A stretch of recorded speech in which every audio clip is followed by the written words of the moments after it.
ke depan dunia akhirat. Pandangan jauh ke depan dunia akhirat.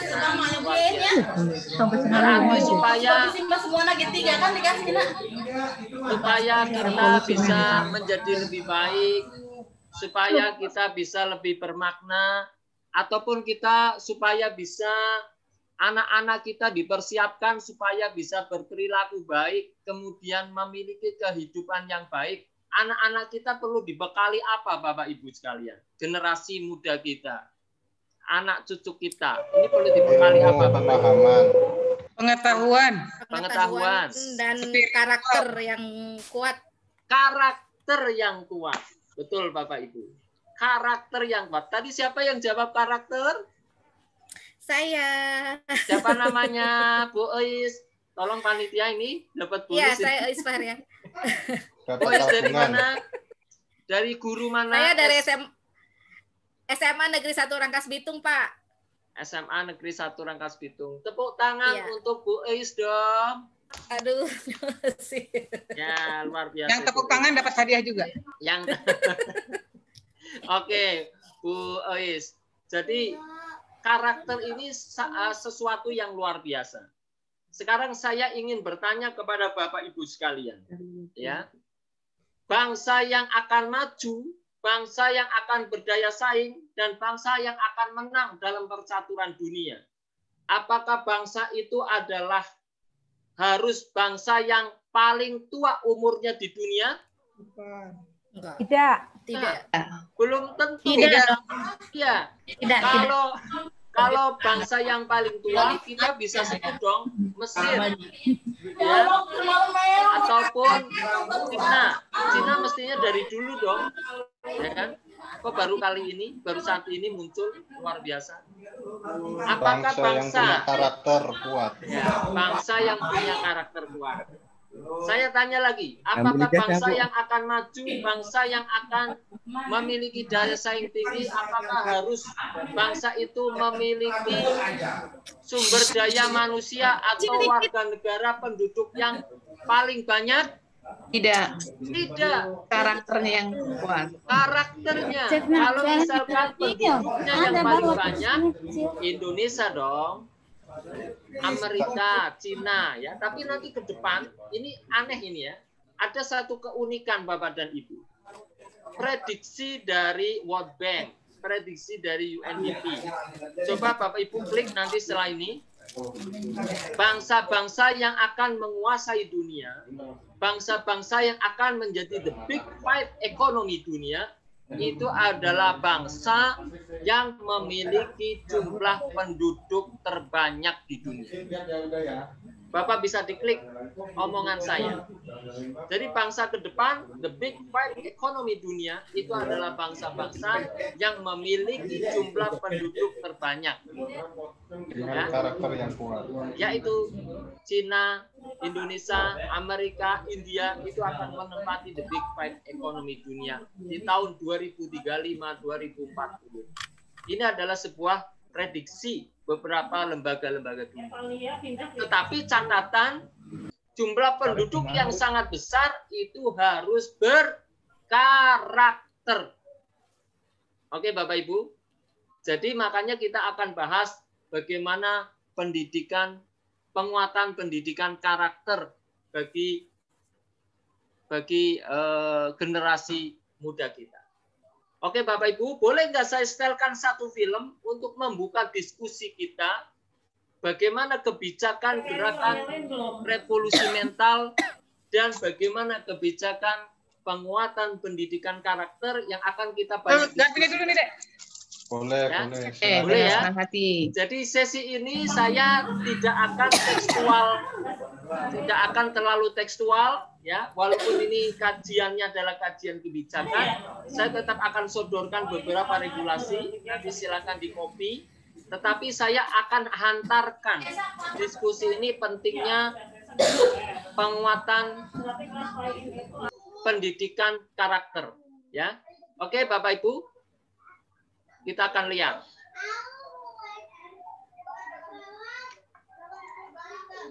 Saudara mengalami kelumpuhan total tidak membuat seorang guru di Sumedang, Jawa Barat berdiam diri. EN Sukaisi selama 28 tahun mengajar anak-anak tanpa memungut bayaran dari tempat tidurnya. Simak kisahnya dalam Sosok minggu ini.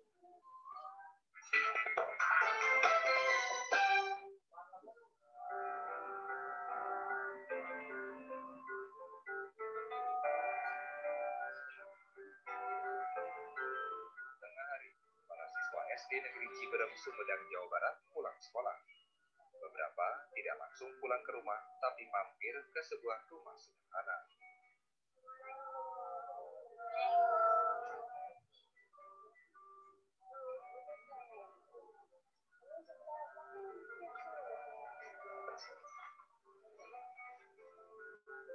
Mereka datang untuk seseorang yang mereka sayangi, yang mereka panggil Tuan EN.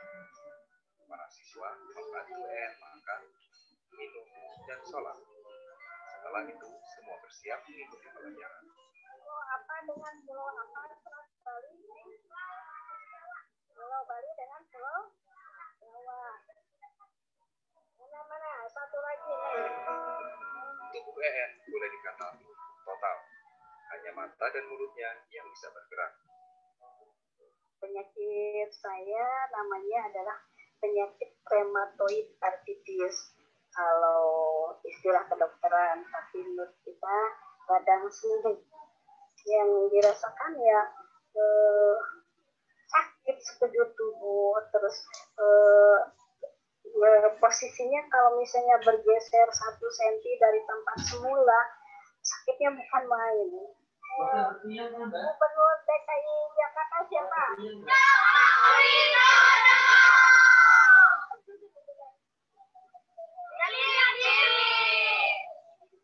28 tahun EN berada dalam kondisi ini.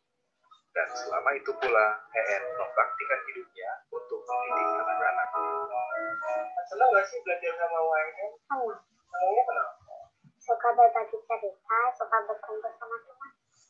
Ya senang karena kalau belajar di sini tuh kalau udah capek bisa bercanda dulu, bermain dulu, atau ya mau beristirahat gitu. EN tidak memungut bayaran. Walau dirinya sendiri miskin, EN justru sering menyumbang anak-anak untuk keperluan membeli buku. Saya ikhlas melakukannya, saya ingin berbagi dengan mereka meskipun sebatas kemampuan saya. Di mata banyak orang, jalan hidup EN Sukaisi sungguh berat. 28 tahun lalu, EN lulus sekolah pendidikan guru dan D3 di Bandung jurusan bimbingan dan konseling.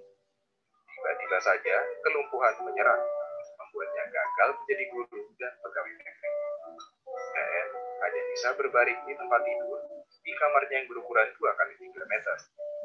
Dengan memberikannya penyakit seperti ini adalah tanda kebesaran Allah Subhanahu wa Ta'ala.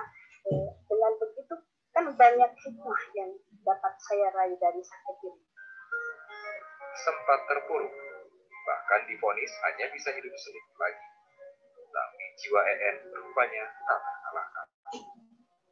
EN memutuskan mengisi hidupnya sesuai cita-citanya dengan menjadi guru untuk anak-anak di sekitar tempat tinggal. Saya ingin hidup saya ini bermanfaat buat sesama. Anak didik EN menerima berbagai pelajaran, mulai dari bahasa Inggris, matematika, hingga budi pekerti. Terlepas dari kondisinya, EN mampu menularkan ilmu dengan baik. Terbukti bagi anak didik EN, prestasi jadi hal biasa.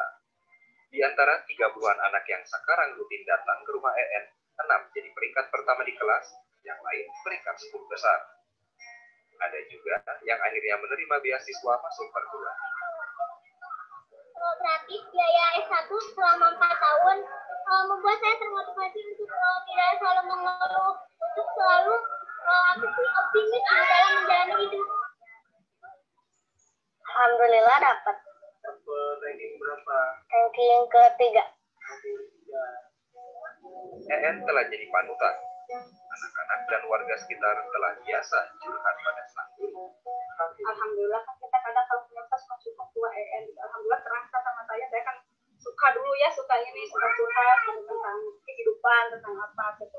Merasa berterima kasih ke UA bahwa anak saya yang Dini Nur Yupitasari pintar sekali, bisa mendapatkan ranking pertama terus. EN pernah mendapat penghargaan, tapi bukan penghargaan yang mendorong langkah-langkahnya. Perjuangan EN ternyata tidak pernah berhenti. Salah satu matanya kini terancam buta. Lagi-lagi, ini pun tidak menghalangi baktinya. Itu terutama siswa-siswa yang tidak bisa les dengan biaya sendiri. WN siap, bersedia, siang atau malam, dalam materi apapun, demi pendidikan.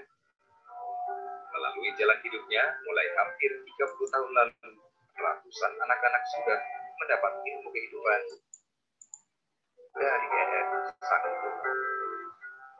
Saya ingin agar mereka semakin cerdas, tidak hanya dalam bidang intelektual, tetapi juga dalam bidang spiritual dan emosionalnya, sehingga tumbuh menjadi generasi penerus harapan bangsa yang berakhlak mulia dan bertujuan.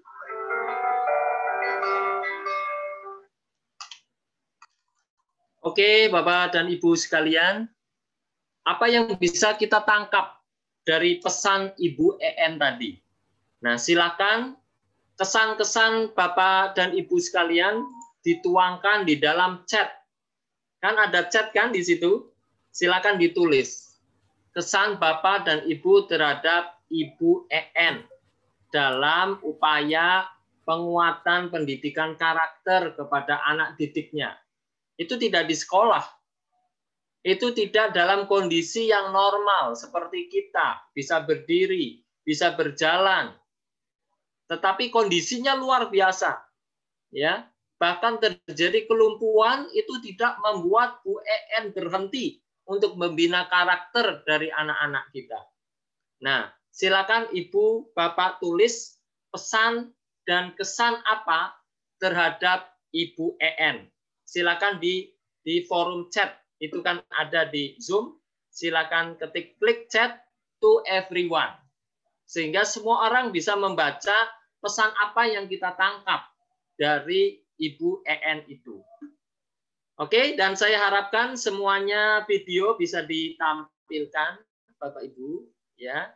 Jadi kita bisa tahu persis agar kita tambah semangat, ya, daripada disembunyikan videonya, lebih baik ditampilkan videonya biar kita tambah semangat, energi kita kelihatan di pagi hari ini. Oke, silakan Bapak Ibu, silakan tulis di chat pesan dan kesan.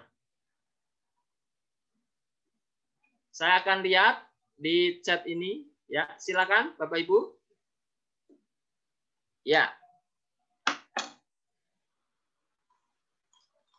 Silakan terus. Baru sekitar 7 orang. Silakan 10 orang.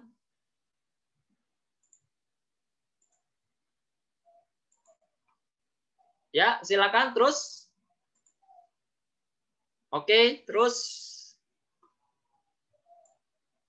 lanjut. Siapa yang belum tulis chat, silakan tulis chatnya. Pesan dan kesan apa yang Bapak Ibu tangkap dari Ibu EN itu dalam perjuangannya menguatkan karakter dari generasi muda kita, dari generasi yang akan datang. Oke? Silakan terus, ya. Oke, terus. Oke. Terus Bapak Ibu sekalian. Ya. Oke. Sekarang Bapak Ibu, saya akan berspekulasi, mohon izin menunjuk salah satu atau beberapa Bapak Ibu untuk memberikan kesan dan pesan. Biar interaktif kita terjalin. Oke, saya ingin bertanya kepada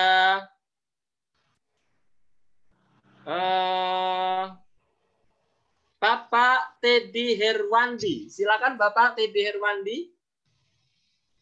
Dibuka suaranya. Silakan Bapak ceritakan kesan dan pesan apa yang Bapak tangkap dari sosok Ibu EN tadi. Silakan Pak. Baik, Assalamualaikum warahmatullahi wabarakatuh. Waalaikumsalam. Kesan yang saya dapatkan dari video tadi, Bapak bisa lihat saya? Bisa. Halo Pak Teddy, oke. Ya, kesan yang dapat saya ambil dari video singkat tadi, bahwa keterbatasan fisik tidak menghalangi kita untuk berbakti, mengabdi, dan melakukan kebajikan untuk sesama.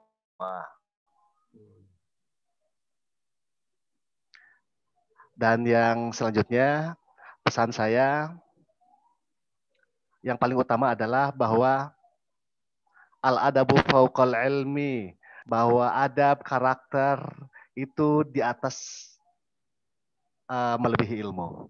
Jadi pendidikan karakter jauh lebih utama yang harus kita utamakan dari hanya sebatas peningkatan ilmu pengetahuan semata. Terima kasih, itu saja Pak.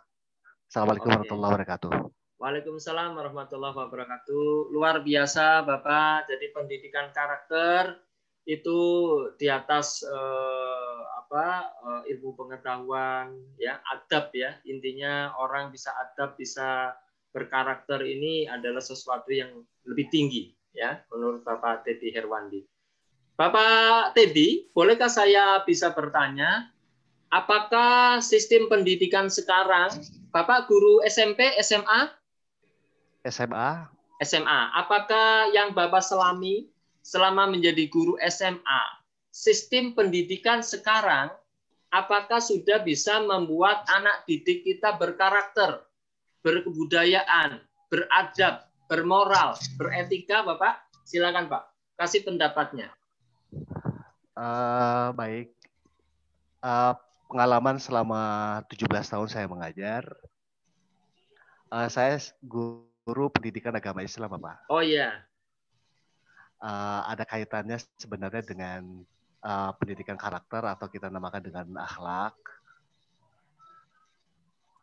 Tentu saya melihat beban-beban pendidikan di masa-masa yang lalu, rasanya memang ada nilai muatan karakternya, hanya saja ada beberapa target yang terlalu tinggi gitu Pak.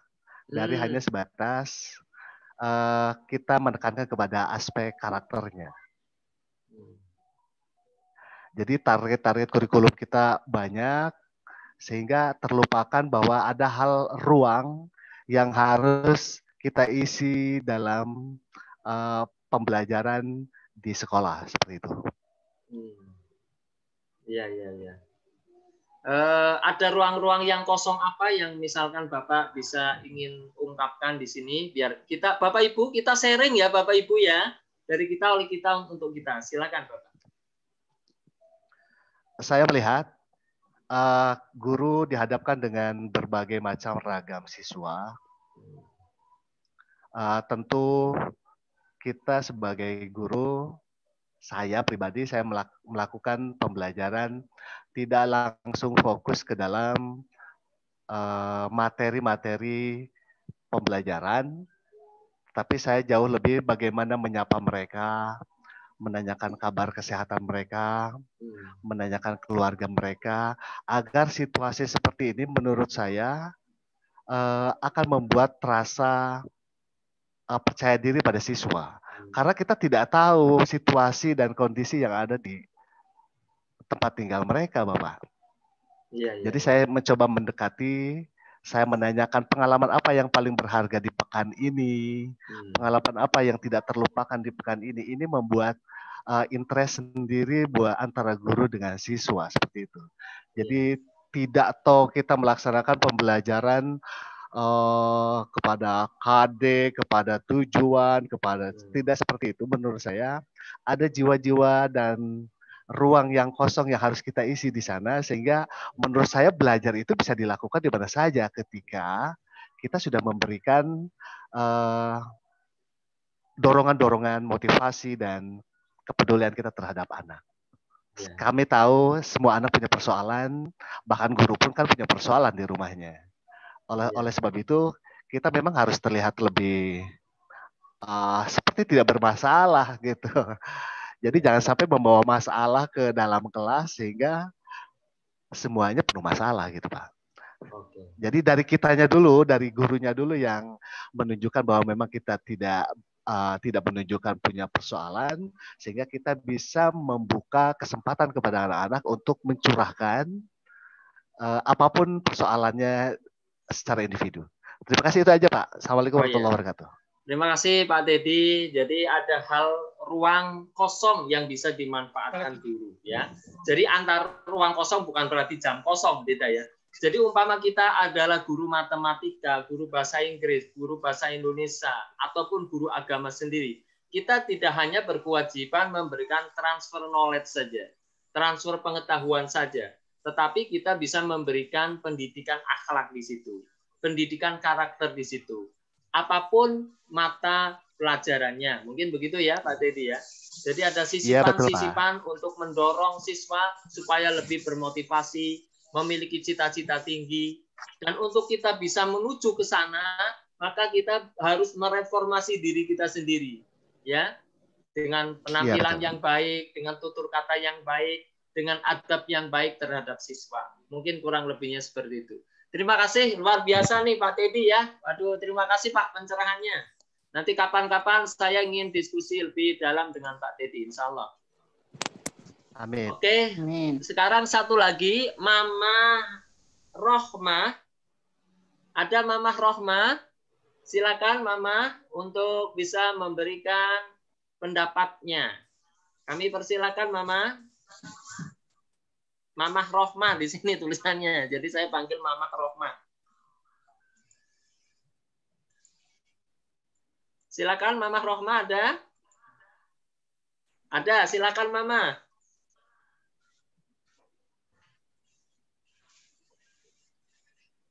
Assalamualaikum warahmatullahi wabarakatuh. Waalaikumsalam warahmatullahi wabarakatuh.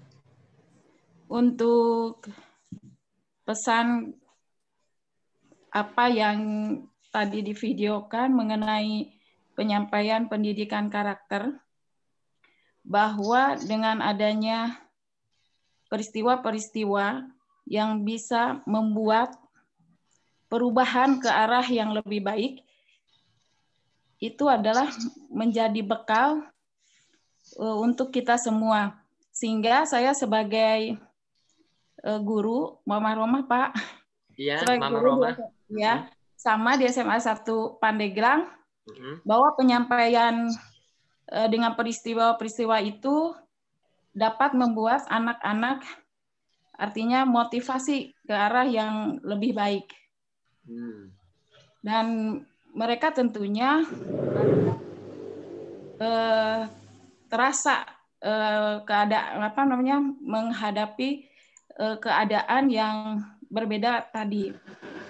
Untuk siswa sendiri biasanya untuk penyampaian hal-hal tentang kebaikan-kebaikan yang positif disampaikan pada saat kita memulai pembelajaran ataupun di akhir penutupan dalam proses pembelajaran, dan bercerita juga dengan pengalaman-pengalaman mereka, apa yang sudah mereka lakukan pada saat pulang sekolah sampai ke sekolah lagi.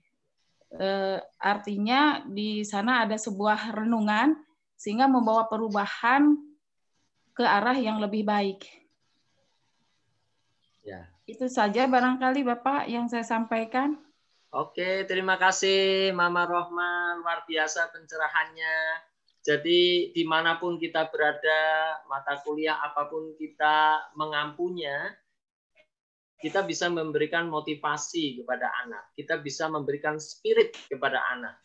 Dan untuk bisa memberikan spirit, bisa memberikan motivasi itu semuanya, kita harus mereformasi diri. Bagaimana kita bisa menularkan energi, menyalurkan energi-energi positif intinya kepada para siswa kita. Oke, Bapak dan Ibu, sekarang diskusi kita akan lanjutkan bagaimana karakter apa yang akan dibentuk oleh siswa didik kita di dalam gerakan nasional revolusi mental maupun penguatan pendidikan karakter. Oke, mohon izin saya lanjutkan dulu ya. Nanti kita akan diskusikan lebih banyak. Kita lihat. Oke, Bapak Ibu sekalian, kita lihat di sini. Saya akan tampilkan data. Mohon izin, bisa kelihatan jelas nggak? Bisa ya? Jelas. Oke, kita lihat. Ini ada data-data dari KASN, bukan dari saya. Ya, saya download ada laporan KASN menyatakan di dalam tulisannya ini GEI kita ini masih tergolong rendah, Bapak Ibu sekalian. Apa itu GEI? GEI itu Government Effectiveness Index atau indeks kepemerintahan kita. Indeks efektif pemerintahan kita ini masih rendah. Kenapa rendah? Ini sebab di ASEAN saja kita baru ranking 6, Bapak Ibu. Ya. Di atas kita masih ada Singapura, Malaysia, Thailand, Vietnam, Filipina, dan seterusnya. Itu di atas kita. Jadi effectiveness government kita, efektivitas kepemerintahan kita ini masih di bawah Singapura, Malaysia, Thailand, Filipina, dan Vietnam.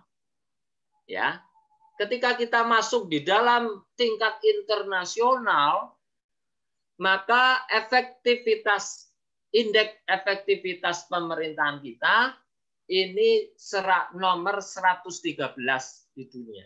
Masih sangat rendah, ya. Kalau nggak ada sangat ya masih rendah lah, ya 113 di seluruh dunia tingkatannya. Nah, apa saja yang membuat efektivitas pemerintahan kita berpengaruh? Ya, ini adalah yang pertama, indikator dari efektivitas pemerintahan kita ini kualitas pelayanan, Bapak Ibu. Bagaimana kualitas pelayanan pendidikan kita, Bapak Ibu? Apalagi di musim pandemi ini, misalkan. Apakah model pendidikan online, masih online toh Bu? Di tempat saya, anak-anak saya masih online. Apakah terjangkau semuanya dari Sabang sampai Merauke? Adakah yang tidak bisa terjangkau, katakanlah di daerah-daerah terpencil yang tidak ada sinyal dan seterusnya? Ataupun karena faktor ekonomi tidak punya HP Android atau tidak punya HP yang bisa mengakses internet lebih banyak. Ya. Kalaupun bisa mengakses Bapak dan Ibu, apakah dengan program secara online seperti ini Bapak dan Ibu sudah merasa puas? Sudah indeks kepuasan Bapak dan Ibu dalam mengikuti program seperti ini sudah bisa terpenuhi belum? Kompetensi yang diharapkan, misalkan Bapak dan Ibu ingin kompetensi yang diharapkan, Bapak dan Ibu bisa mengenal, menganalisis bagaimana pendidikan karakter yang akan diharapkan. Bapak Ibu bisa puas nggak? Bisa menangkap, bisa memenuhi kompetensinya nggak? Kemudian anak-anak kita katakanlah dengan online, pelajaran matematika, bisa nggak anak-anak kita mempraktekkan melalui online? Tidak. Atau IPA, ya.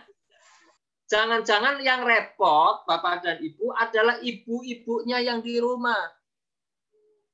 Ya, yang mengerjakan PR apakah anaknya atau ibunya? Iya, ibunya. Orang tuanya. Ya, orang tuanya yang mengerjakan yang mengerjakan ulangan harian, ibunya atau anaknya? Ibunya. Ibunya untuk dikasih nilai kalau yang mengerjakan ibunya, yang dikasih nilai ibunya dong, kan gitu. Itu adalah, ini jujur saja Bu, saya juga ngampu anak di sini, ya. Betul. Nah, kalau anak saya senangnya tanya ke saya, matematika kelas 2 sekarang sulit loh Bu. Penjumlahan, pembagian, pengalian, coba Bu. 5 dibagi 100 itu sudah mulai di kelas 3, ya. Kalau anak-anak kita tidak dibekali dengan baik, itu tidak bisa. Katakanlah contoh, Bu. Ayah, 12 kali 12 berapa? Kalau tidak bisa perkalian model kita yang susun dulu, itu nggak bisa. atau pembagian model porogapit kita waktu SD itu diajarkan basic dari penghitungan itu bagaimana caranya, cara menularkan di online Bapak Ibu sekalian. Ya, belum lagi pelajaran-pelajaran akhlak, agama dan seterusnya. Oke, ini adalah kualitas pelayanan. Kualitas SDM atau ASN ini mohon izin, apakah kualitas kompetensi guru-guru kita juga sudah memadai atau belum? Adakah guru matematika mengajar matematika tapi berlatar belakang pendidikan bukan matematika? Ada enggak?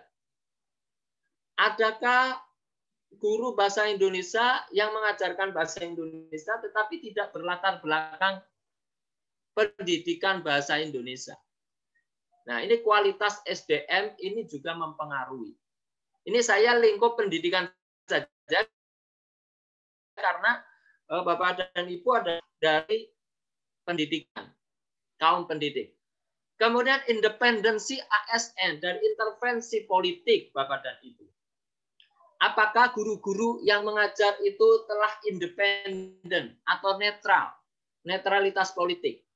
Apalagi di zaman pilkada Bapak dan Ibu, mohon maaf ini, selaku saya Widya Iswara menyerukan netralitas birokrasi Bapak Ibu sekalian, menyerukan independensi dari ASN, ya, biarkan yang bermain di ranah-ranah politik, biarkan, jangan ranah-ranah politik dibawa ke lingkungan pendidikan. Tapi adakah? Nah, saya nggak tahu juga. Kemudian kualitas implementasi kebijakan Bapak dan Ibu. Sekolah punya kebijakan apa, lalu apakah sudah dilaksanakan? Sekolah punya target apa, misalkan? Nah, Bapak Ibu punya target apa? Misalkan kelas 3, apakah di pelajaran matematika anak-anak didiknya itu sudah hafal perkalian Bapak dan Ibu? 3 kali 7 berapa? Sudah hafal. 10 kali 4, 10 kali 9, 9 kali 8, 7 kali 3. Apakah sudah hafal Bapak Ibu ketika kelas 3? Ini mohon izin Ibu, Bapak. Ketika saya zaman SD, itu saya sudah hafal kelas 3, Bapak Ibu. Perkalian 1 kali 1 sama dengan 1, sampai 10 kali 10 sama dengan 100 itu sudah hafal. Dan ini perlu juga inovasi. Dulu saya diajari yang pakai tangan itu loh Bu. Kalau 7 kali berapa, ini pakai tangan bisa ketemu 49. Ya, 8 kali 6, ya, itu bisa ketemu menjadi 48. 9 kali 8 ketemu 72. Itu dengan pakai tangan. Itu dulu guru-guru sepuh saya mengajarkan seperti itu. Dulu sangat terbatas. Media sosial pun belum ada. Sangat terbatas sarana. Tetapi bagaimana sarana-sarana yang sudah kita miliki, kita kembangkan. Kemudian kredibilitas pemerintah di hadapan masyarakat. Bagaimana kredibilitas wali kota kita, bupati kita, gubernur kita, ya, kredibilitas guru-guru kita di depan anak didik kita, kredibilitas sekolah kita di depan masyarakat kita. Ini dipertaruhkan sehingga kita harus memiliki kualitas dalam berkinerja seperti itu. Ini kita baru bicara GEI, Government Effectiveness Index. Oke Bapak Ibu, any question sampai sini? Boleh saya lanjutkan? Terus Bapak dan Ibu sekalian, mohon maaf Bapak Ibu, bagi yang videonya belum tampil, saya mohon untuk bisa ditampilkan kecuali ada kegiatan yang privasi. Ya, oke Bapak Ibu. Kemudian yang kedua itu adalah spoil system. Spoil system ini adalah di mana jabatan diberikan pada para pejabat yang bisa berhubungan dengan pemegang kekuasaan. Ya, ini menurut ini ada di KSN ini, ada tulisannya di KSN. Saya nggak tahu apakah sistem sekarang juga demikian. Yang dekat dengan penguasa maka dia cepat naik jabatan. Ya, saya nggak tahu, Allah alam. Ya, ini adalah tulisan dari KSN, spoil system. Kemudian Bapak dan Ibu kita bicara kompetensi. Ya, saya belum menemukan uji kompetensi guru. Ya, nanti bagi yang ada surveinya silakan nanti dibuka. Ini adalah uji kompetensi yang dilakukan oleh BKN terhadap eselon 2, Bu. Terhadap JPT, Jabatan Pimpinan Tinggi.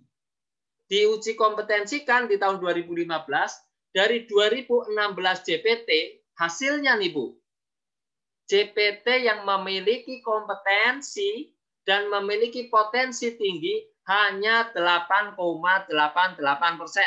Itu JPT-nya, Bu. Itu pimpinannya. 8,88% saja. Bagaimana eselon 3-nya? Bagaimana eselon 4-nya? Ya, bagaimana gurunya? Ya, saya belum sempat, tadi saya mau searching survei uji kompetensi terhadap guru, katakanlah dari 100 guru, maka dari 100 guru, maka yang memiliki kompetensi dan potensi tinggi guru itu berapa persen dari 100 orang? Ya, nanti tolong Bapak Ibu bisa searching di Google. Kemudian Bapak dan Ibu, yang menghebohkan lagi ini adalah survei dari Alfara yang telah disampaikan hasil surveinya ke unit UKP PIP, Pembinaan Ideologi Pancasila, yang sekarang namanya BPIP. Bapak Ibu bisa dilihat di layar PPT saya, ternyata menghebohkan Bapak dan Ibu. 19,4% PNS tidak setuju dengan ideologi Pancasila. Nah, ini mengkhawatirkan Bapak dan Ibu sekalian. PNS, saya nggak tahu ini samplingnya, respondennya, ya. Yang penting itu dia lakukan di sejumlah kota besar, Bapak dan Ibu. Nggak tahu, termasuk di Banten disurvei atau tidak, tetapi data matang yang disampaikan itu adalah 19,4% PNS tidak setuju dengan ideologi Pancasila. Izin bertanya. Ya, silakan Bu, Bapak Ibu. Ya, itu maksudnya tidak setuju dengan ideologi Pancasila itu kepinginnya itu komunisme atau ideologi Islam atau gimana itu? Ada datanya yang lebih detail nggak itu Pak? Kepo sayangnya. Kepo ya? Iya. Iya. Ini saya ada datanya di Ditjen Polpum Kemendagri. Ya, kalau misalkan nanti Bapak dan Ibu nanti saya mintakan barangkali di Ditjen Polpum bisa berkenan memberikan. Nah, itu pernah saya tanya ke salah satu pejabat di sana, itu dilaksanakan survei di 7 kota besar. Di 7 kota besar. Di 7 kota besar terhadap PNS secara random. Survei. Menghasilkan 19,4% PNS tidak setuju ideologi Pancasila. Bapak Ibu sekalian, tidak setuju ideologi Pancasila berarti dia setuju pada ideologi-ideologi yang lain. Nah, itu asumsinya seperti itu. Dan ini sangat membahayakan sekali. Karena ideologi Pancasila, saingan ideologi Pancasila berarti ideologi lagi, Bapak Ibu sekalian. Kalau kita masuk kepada ideologi dunia, itu ada ideologi komunisme, ada ideologi liberalisme. Atau ada ideologi trans internasional yang sering kita sebut dengan terorisme dan seterusnya, ya, radikalisme atau dan seterusnya. Itu ke arah sana Bapak dan Ibu. Sehingga Bapak dan Ibu sekalian, ini menjadi catatan khusus bagi kita untuk benar-benar guru-guru pendidik ini tetap berpegang teguh kepada ideologi Pancasila. Mungkin begitu, Ibu ya. Oke, sekarang Bapak dan Ibu, saya sebetulnya ada nanti setelah ini, Ibu siapa yang tadi yang tanya, saya punya Wahyu, Pak.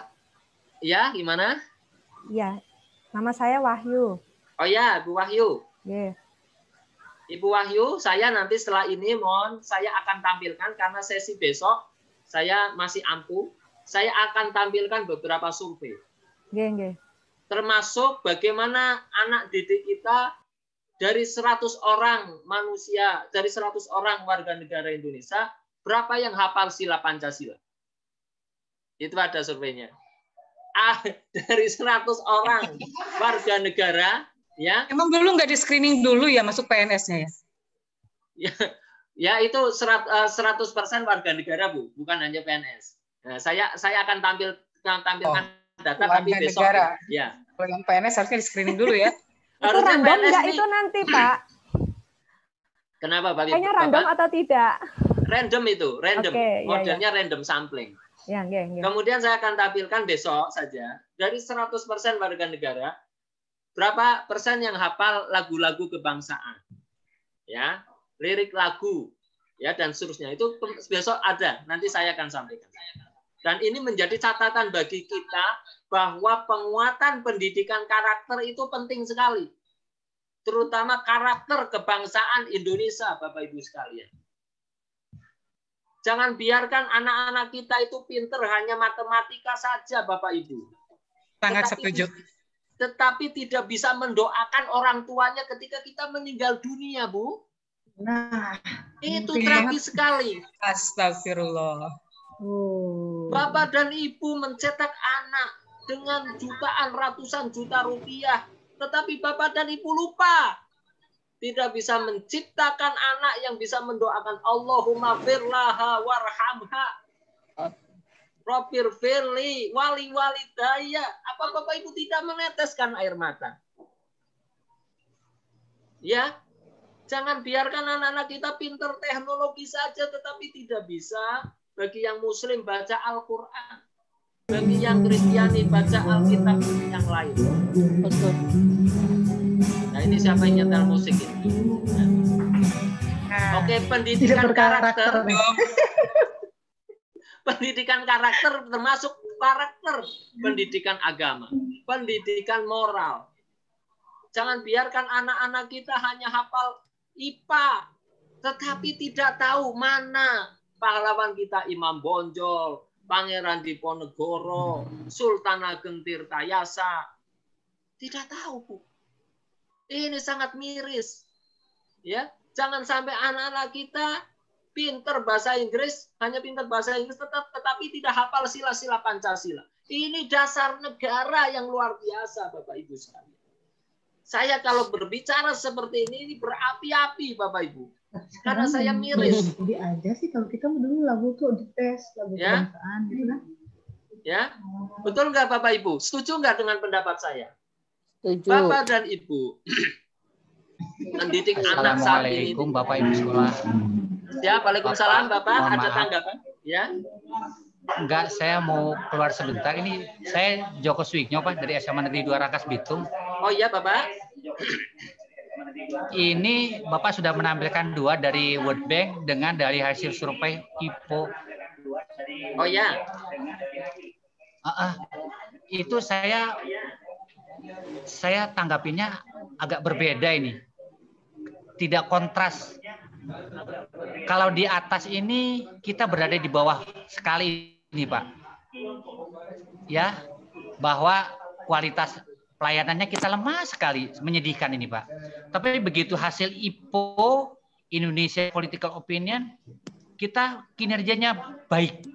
Artinya bahwa kalau berkata kinerja baik berarti pelayanannya sudah bagus, kualitas SDM ASN-nya bagus, tapi kenapa ini bisa kontradiktif ini Pak?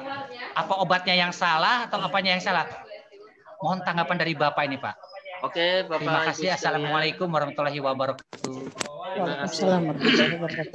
Jadi kualitas pelayanan ini adalah kualitas pelayanan yang berhubungan langsung dengan masyarakat, Bapak Ibu sekalian.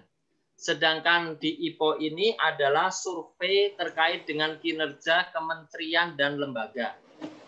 Nah, ketika kita berbicara terhadap Government Effectiveness Index, itu kita dinilai rendah karena kualitas pelayanan kita masih juga dinilai rendah.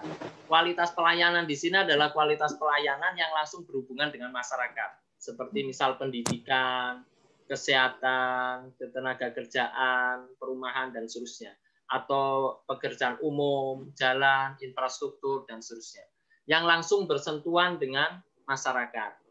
Sedangkan di IPO ini adalah survei tentang lembaga negara yang berkinerja baik. Kinerjanya Bapak, ya, kinerja yang baik itu adalah ada 10 lembaga, yaitu TNI, Badan SAR Nasional, Badan Nasional Penanggulangan Bencana, Mahkamah Agung, dan seterusnya. Tetapi yang berhubungan dengan pelayanan-pelayanan terhadap masyarakat, itu kita di GEI dinilai masih rendah. Nah, ini tidak ditampilkan survei mungkin terhadap, di sini kita lihat lembaga-lembaga negara yang langsung bersentuhan dengan masyarakat. Katakanlah lembaga Kementerian Pendidikan. Kira-kira masuk enggak Bapak Ibu? Kementerian masuk 10 besar enggak? Ya. Kementerian belum. Nah, gitu Pak ya. Jadi yang dinilai jelek itu adalah dinilai rendah oleh GEI itu adalah kualitas pelayanan yang langsung bersentuhan dengan masyarakatnya. Tetapi kalau penilaian kinerja, misal dia profesionalismenya, kemudian bebas dari lebih cenderung untuk lembaga bersih, ya, tidak KKN dan seterusnya. Ini ada pada 10 lembaga negara ini. Mungkin begitu, Bapak, penjelasannya. Oke, Bapak Ibu, kalau tidak ada tanggapan lain, saya boleh lanjutkan. Saya terima Pak, terima kasih atas. Ya, sama-sama Bapak. Silakan Pak. Ya, sekarang Bapak dan Ibu, karena ini judulnya kita adalah kebijakan GNRM, Gerakan Nasional Revolusi Mental, dan penguatan karakter, maka saya akan sedikit banyak, mohon maaf, walaupun saya bilang saya tidak akan tekstual, tetapi saya perlu perlihatkan beberapa regulasi ya Bapak ya, beberapa kebijakan terkait dengan GNRM dan penguatan karakter. Kita lihat Bapak dan Ibu. Nah, Bapak dan Ibu bisa dilihat, ini adalah dasar hukum Gerakan Nasional Revolusi Mental yang saat ini kita jalankan. Ada Inpres, Instruksi Presiden nomor 12 tahun 2016, itu terkait dengan GNRM. Nanti kalau diperkenankan saya akan share ke panitia Bapak Ibu. Kemudian ada PMK. Ya, materinya kalau bisa di-share. Oke. Nanti saya di slide saya akan ada sedikit penjelasan. Kemudian kita lihat ada PMK, Peraturan Menteri Koordinator PMK nomor 4 tahun 17. Ini pedoman umum Gerakan Nasional. Kalau yang sering Bapak familiar itu ada di Perpres 87 tahun 2017 tentang penguatan pendidikan karakter. Nah, mungkin ada penguatan pendidikan karakter di sekolah formal, itu juga sudah ada kebijakan-kebijakannya bagaimana. Misalkan tadi ada Bapak sebut, termasuk pendidikan agama dan seterusnya. Kemudian kita lihat Bapak Ibu. Kita lanjutkan. Nah, ini adalah konsep dari revolusi mental Bapak dan Ibu. Apa yang dinamakan dengan revolusi mental akan saya jelaskan besok, karena sesinya besok. Tapi yang jelas, inti dari revolusi mental ini adalah mengubah cara pandang, pola pikir, sikap, nilai, perilaku kita semuanya untuk menyegerakan terwujudnya cita-cita dan tujuan bangsa. Apa cita-cita bangsa, Bapak dan Ibu sekalian? Apa tujuan negara? Sekarang cita-cita bangsa itu apa? Tujuan negara itu apa? Bapak dan Ibu ada yang hafal? Cita-cita bangsa itu adalah, ya, itu adalah konon kabarnya kita kan dijajah 350 tahun, Bapak dan Ibu. Sebagai bangsa yang terjajah lama, cita-cita utamanya itu apa, Bapak dan Ibu? Itu termaktub di dalam pembukaan UUD 45. Yaitu negara yang merdeka, bersatu, berdaulat, adil dan makmur. Itu satu rangkaian sistematika kerangka pikir yang luar biasa dari para founding fathers. Tidak mungkin kita bersatu kalau kita belum merdeka. Jadi merdeka dulu baru kita bisa adil makmur. Merdeka tidak mungkin kita bersatu sebelum merdeka karena dipecah belah terus. Merdeka bersatu. Tidak mungkin kita berdaulat kalau tidak kita bersatu dan merdeka. Merdeka bersatu berdaulat. Tidak mungkin kita adil makmur kalau kita tidak merdeka, tidak bersatu dan berdaulat. Ya, Bapak dan Ibu.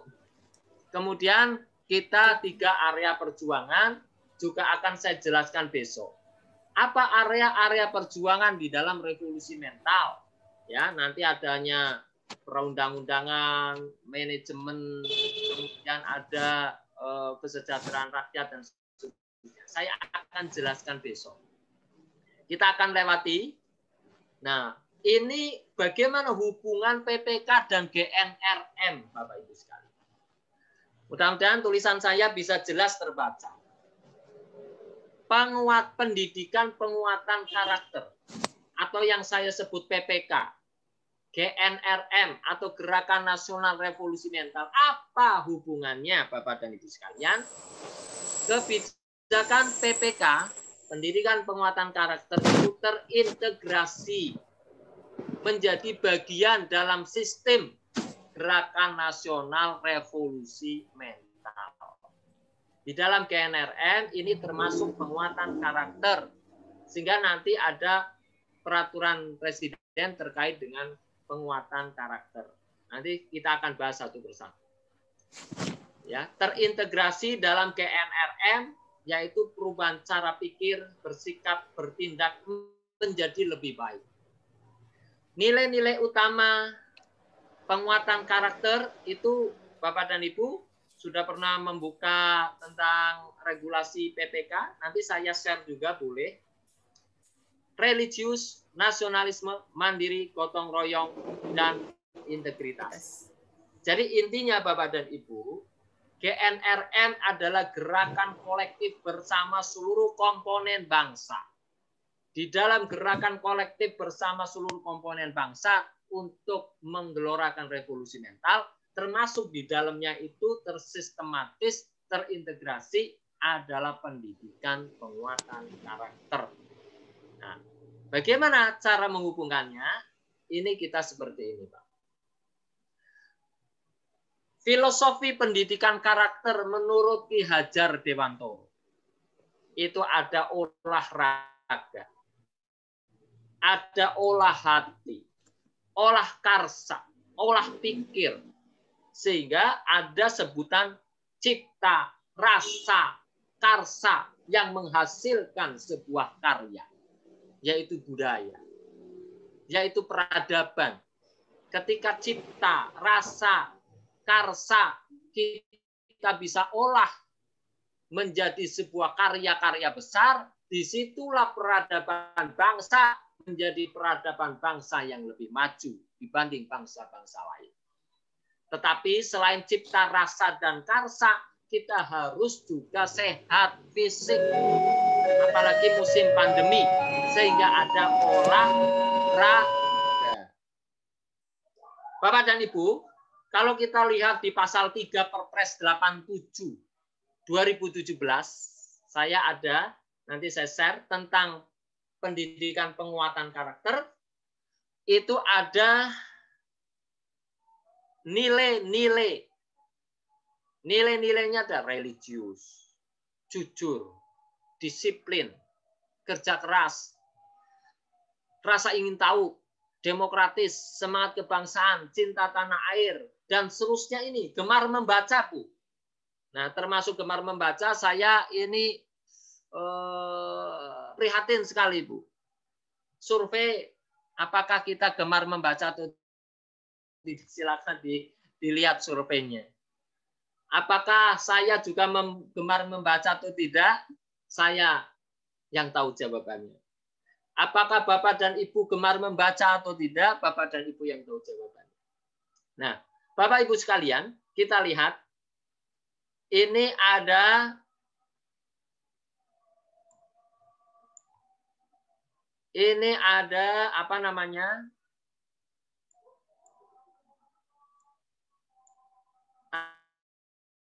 Ada 5 nilai utama di dalam pengembangan karakter. Yang pertama adalah religiusitas, spiritualitas.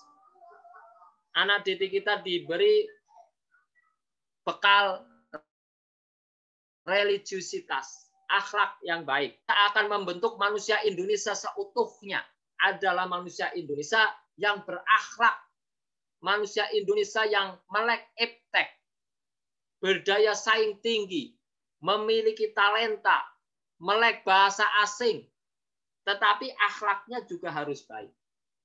Religiusitas. Kita inginkan anak-anak kita bisa mendoakan diri kita. Ya kan? Anak-anak kita bisa berbakti pada orang tua. Anak-anak kita bisa berbakti pada bangsa dan negara. Ini dengan religiusitas. Kemudian nasionalisme. Anak-anak kita tolong dibekali dengan Pancasila. Anak-anak kita tolong dibekali dengan sejarah bangsa, Bapak dan Ibu. Jangan sampai anak-anak kita tidak tahu apa yang namanya sejarah Perang Padri, Perang Diponegoro, Perang Bali, Puputan, ya, Hari Pahlawan, ya, Merah Putih maknanya apa, burung Garuda maknanya apa, simbol-simbol negara. Jadi menghargai bangsa ini. Seberapa sukses pun anak-anak kita, kalau tidak menghargai bangsa kita sendiri, ini saya miris sekali Bapak dan Ibu. Kita akan ciptakan anak-anak kita hebat di seluruh dunia, tetapi kecintaannya kepada negeri ini di atas segala-galanya. Ini adalah nasionalisme. Kemandirian Bapak dan Ibu, anak-anak kita didik mandiri. Walaupun di SMA, tapi kita didik bagaimana cara ada keahlian. Bagaimana cara misalkan nanti suatu ketika lulus SMA pun siap untuk bisa masuk lingkungan kerja. Bagaimana cara membudidayakan apa, membudidayakan apa. Ini juga harus kita ajari. Apalagi dunia ini berkembang pesat, perubahan-perubahan yang luar biasa. Resesi sudah di mana-mana, Bapak Ibu. Resesi ekonomi di mana-mana. Beberapa PHK sudah ada. Tingkat kemiskinan juga bertambah. Tingkat pengangguran bertambah. Cari kerja juga sekarang sulit. Karena musim resesi ini luar biasa, Bapak Ibu sekalian. Anak-anak kita tolong dibekali budidaya apa, ya. Supaya apapun zamannya yang terjadi, ini anak-anak kita masih bisa hidup dengan entrepreneur yang baik, dengan kewirausahaan yang baik. Dibekali juga dengan gotong royong. Gotong royong ini maknanya luas. Ada yang kesusahan dibantu, ada yang tidak bisa kita bisakan. Ada yang tidak pinter kita pinterkan, bukan dipinterin, dipinterkan. Ada yang tidak bisa bekerja, kita bantu supaya bisa bekerja. Ada yang kesusahan kita bantu. Itu gotong royong. Gotong royong juga bermakna teamwork, Bapak Ibu sekalian. Kita bisa bekerja sama dengan anak-anak didik kita. Apakah Bapak dan Ibu percaya kepada anak didik Bapak Ibu sekalian? Trust yang diberikan seorang guru kepada anak-anaknya. Ataukah Bapak dan Ibu menganggap anak-anak didik kita adalah anak-anak didik yang nakal, yang tidak bisa berubah, yang bengal, yang apalagi ya sebutannya ya, saya nggak tega menyebut anak-anak dengan seperti itu. Ya, makanya Bapak dan Ibu sekalian, kalau misalkan marah-marah terhadap anak, itu jangan sampai menyebut bodoh, jangan sampai menyebut goblok. Itu doa Bapak Ibu. Apalagi terungkap dari seorang ibu. Bodoh kamu ya, nanti jadi anak bodoh ibunya yang bingung. Betul nggak? Kamu anaknya siapa kok bodoh banget? Ya anaknya siapa yang melahirkan? Ya, lebih baik kalau kita marah-marah sama anak. Kita tumpahkan, dasar kamu ya pinter. Dasar kamu ya, nanti kamu jadi dokter. Dasar kamu, bangun semangatnya. Itu betul nggak Bapak Ibu ya? Oke, sekarang integritas Bapak Ibu sekalian. Apa yang namanya integritas, Bapak dan Ibu sekalian? Integritas adalah kesesuaian antara apa yang kita pikirkan dengan apa yang kita ucapkan, dengan apa yang kita rasakan. Jadi kalau sudah seimbang, sudah sesuai antara apa yang kita pikirkan, apa yang kita ucapkan, apa yang kita rasakan, inilah integritas. Sudah sesuaikah omongan Bapak dengan hati nurani Bapak? Bapak Ibu memperhatikan atau enggak? Memperhatikan. Tapi mainan HP.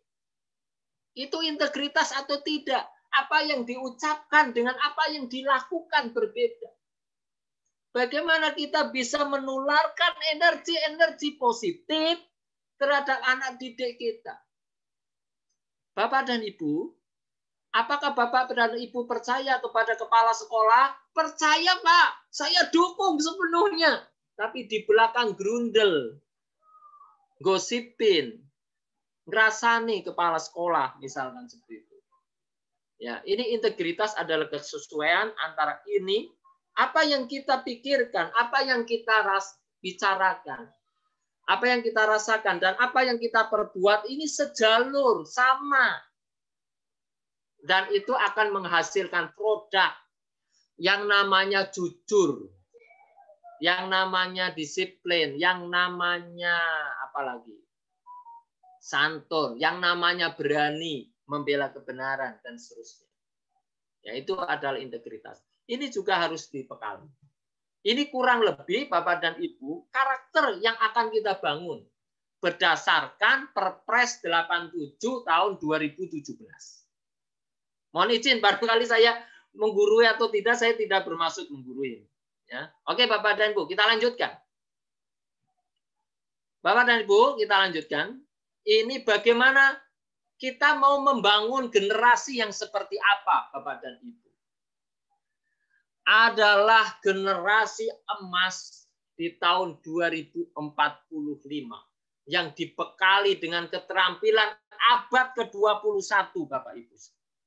Kita harus, walaupun kita ngajar di desa, walaupun kita ngajar di kampung, maka kita sebisa-bisanya kita harus membekali anak didik kita dengan keterampilan abad ke-21. Apa keterampilannya itu? Ada 3, Bapak Ibu sekalian. Yang pertama itu adalah kualitas karakter yang tadi saya bahas tadi. Religiusitas. Spiritual, nasionalisme, kemandirian, gotong royong, dan integritas. Anak-anak kita ajari supaya tidak suka berbohong. Kalau ditanya gurunya, sudah mengerjakan PR atau belum? Jawablah kalau memang belum mengerjakan PR. Suruh anak kita jawab belum mengerjakan PR. Kalau ditanya gurunya sudah sholat subuh atau belum, kalau dia belum mengerjakan sholat subuh, jawablah jujur saja belum sholat subuh.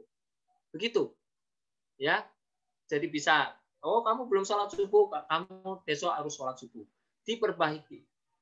Apakah yang mengerjakan PR itu adalah kamu atau ibu kamu? Jawablah ibu saya misalkan. Kalau misalkan yang mengerjakan ibu.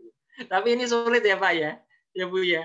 Jadi mengajari anak-anak kita supaya tidak berbohong. Itu adalah kualitas karakter, integritas Bapak dan Ibu. Bapak Ibu sekalian, yang kedua literasi dasar. Bagaimana siswa menerapkan keterampilan dasar sehari-hari, literasi bahasa. Selingilah dengan bahasa-bahasa internasional Bapak Ibu. Walaupun kita ngajar di kampung. What's your name? Setidaknya siapa namamu? Ya, where are you from dan seterusnya. Ajarilah sedikit-sedikit bahasa Inggris gitu. Ya, literasi numerasi atau literasi buku-buku, ajarilah. Saya punya buku bagus, Dek, misalkan. Ini tentang suri tauladan dari nabi ini, suri tauladan dari sahabat ini. Ceritakan. Ya. Dulu saya ketika mau tidur, saya selalu diceritakan cerita kancil. Tetapi orang tua saya selalu bilang kancil ini adalah licik, tetapi kamu tidak boleh punya sifat licik. Itu ditunjukkan. Ini kancil sifat jeleknya begini, sifat baiknya begini. Atau wayang. Ini di dalam background saya ada wayang, Bapak Ibu. Ini sangat penting sekali menurut saya untuk diajarkan. Wayang ini adalah bayang-bayang kehidupan. Ya, saya suka mendalang sedikit-sedikit. Ya, bagaimana sosok Arjuna? Bagaimana sosok Yudhistira yang tidak pernah berbohong? Samyaji, Puntadewa, Yudhistira itu adalah sosok integritas yang luar biasa. Dia mengedepankan moral, tidak bisa main fisik, tidak bisa berperang. Itu adalah Yudhistira. Tetapi dia sangat bijak. Bagaimana sosok Werkudara yang siap membela kebenaran, walaupun jiwa dan raga, itu taruhannya, itu diajarkan pada anak kita. Dia berani, sosok Werkudara, sosok Seno, sosok Bima, kan begitu ya. Nah, itu nggak apa-apa diajarkan pada anak-anak kita di sekolah. Literasi sains, ya, ada laboratorium apa, kemudian ada Bapak dan Ibu juga harus bisa baca sains, ya. Antar samudra itu rupanya ada batas, misalkan. Ketika kita menjelaskan, misalkan di dalam agama Islam, samudra dengan samudra itu ternyata ada batas, ada ayat Al-Quran yang menyatakan demikian. Kemudian ada proses dari bulan pertama sampai bulan ke-9 di dalam kandungan itu pun sudah diceritakan oleh Al-Quranul Karim. Kemudian bulan mengelilingi bumi, bumi mengelilingi matahari itu pun sudah dijelaskan di dalam Al-Quran. Sedikit-sedikit kita menceritakan ada sains, ya, ataupun akhlak-akhlak yang lain. Kemudian literasi digital teknologi informasi.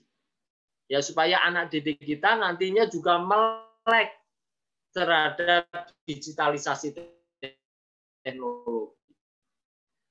Kemudian literasi finansial. Ya, kenalkanlah bagaimana ketika kita akan mengambil suatu entrepreneur di musim pandemi ini. Ya, bagaimana Anda bisa membuat makanan kemudian disajikan, ditawarkan dengan online, menjual dengan online. Ini sekarang kan lagi merebak. Literasi budaya dan kewargaan. Ya, kita kenalkan budaya asing, tidak semuanya budaya asing itu jelek. Oke, Bapak Ibu. Budaya antri di Australia itu patut kita contoh. Orang-orang Australia lebih prihatin, lebih sedih ketika anaknya tidak bisa budaya antri tiket. Ibunya sangat sedih dibanding tidak bisa matematika. Lebih sedih ketika tidak bisa antri. Lah, sebegitu besarnya budaya-budaya dari luar, yang baik-baik kita ambil. Yang jelek-jelek jangan. Ya, pornografi, ada narkoba, ada free sex, ada apa, ada LGBT. Hati-hati ini Bu ya. LGBT ini juga hati-hati. Ya, kita kenalkan, nanti hati-hati ya, jangan sampai terjerat di LGBT dan seterusnya. Karena ini sudah menjadi propaganda internasional di medsos, ini luar biasa. Kompetensi bagaimana yang bisa memecahkan masalah kompleks, Bapak Ibu sekalian.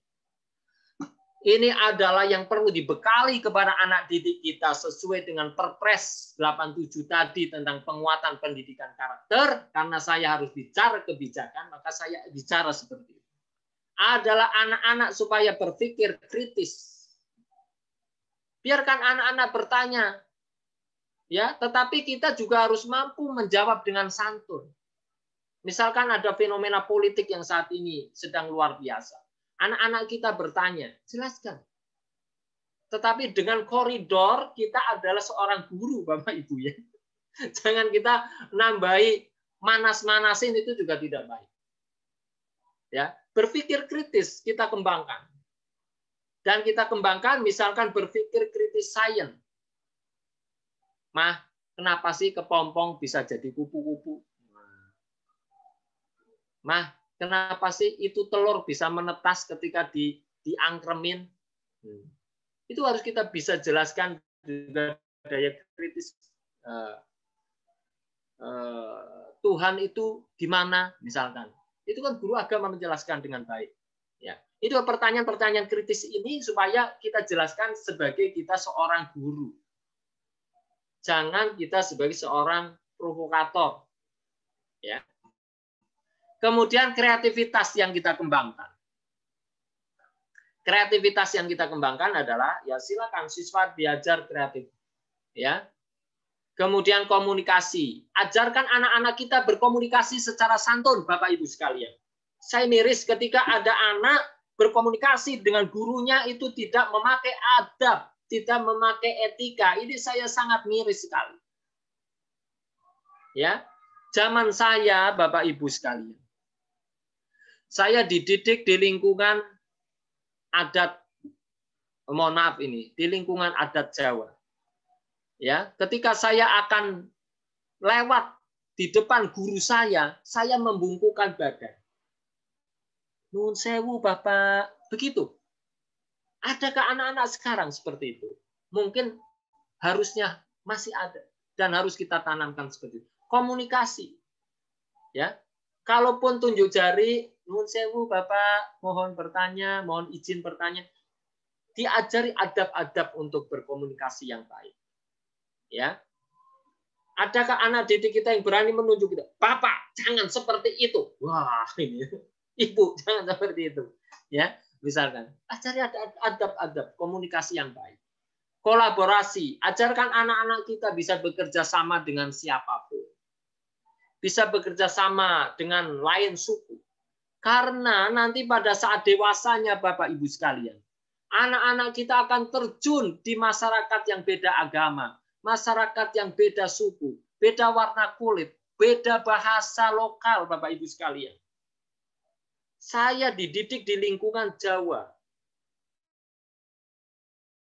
Tetapi oleh ibu saya, oleh guru saya dididik suatu ketika kamu akan bergaul dengan tidak hanya orang Jawa saja.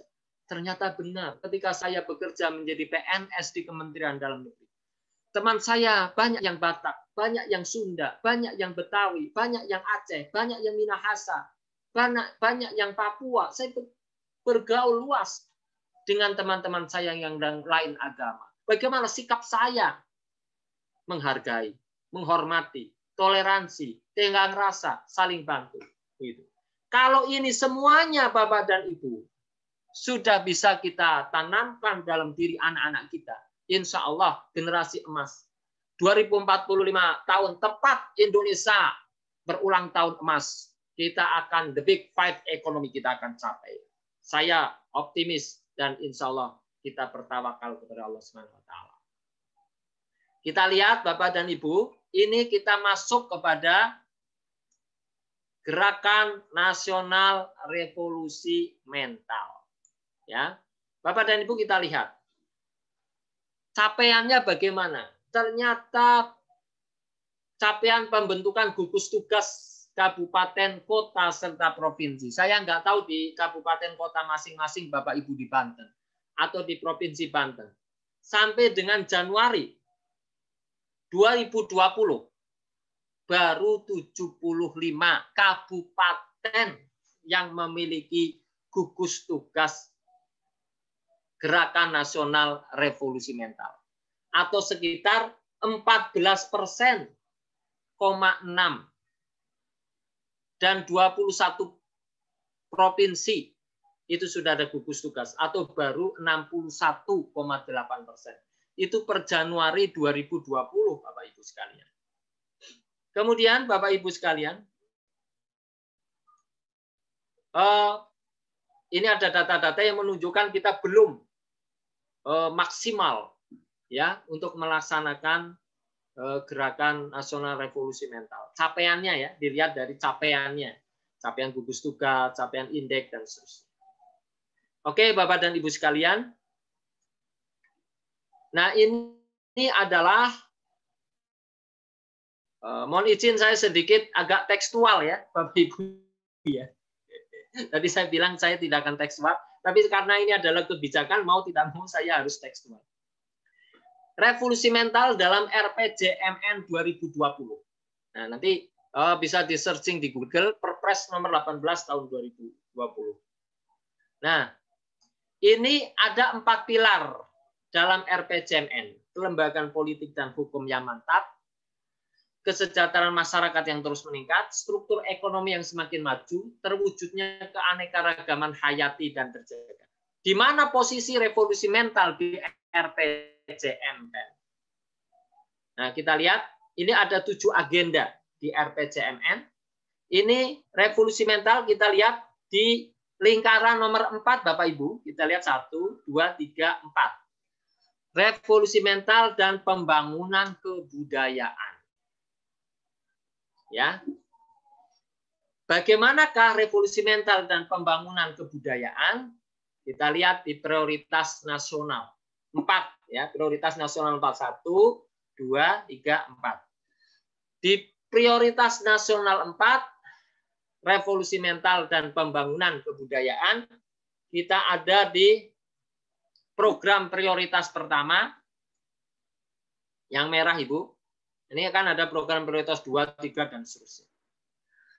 Nah, revolusi mental dan pembangunan kebudayaan, di program prioritas pertama, ini revolusi mental dan pembinaan ideologi Pancasila.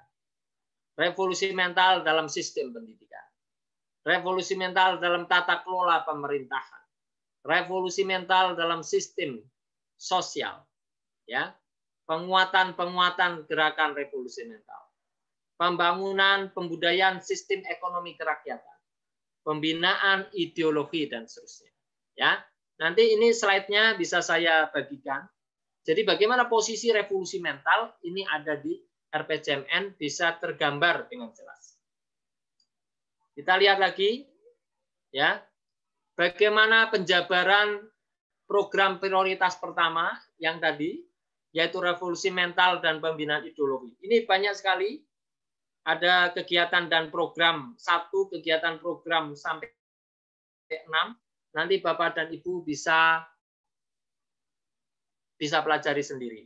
Ya, ini saya hanya menggambarkan bagaimana posisi dan kedudukan dari Gerakan Nasional Revolusi Mental. Oke, Bapak dan Ibu, sampai di sini. Any question? Ya, saya Pak Aryo. Ya, silakan Wahyu. Ibu siapa namanya? Wahyu. Oh iya, Ibu. Berarti kesimpulannya itu memang penataran P4 zaman dulu kita masih kuliah, saya kuliah itu memang penting ya Pak ya? Ya, penting Ibu. Iya. Terus untuk generasi sekarang gimana itu? Apa masih perlu tuh P4 atau memang sudah memadaikah pembelajaran kita di sekolah untuk pembentukan karakter itu langsung include begitu?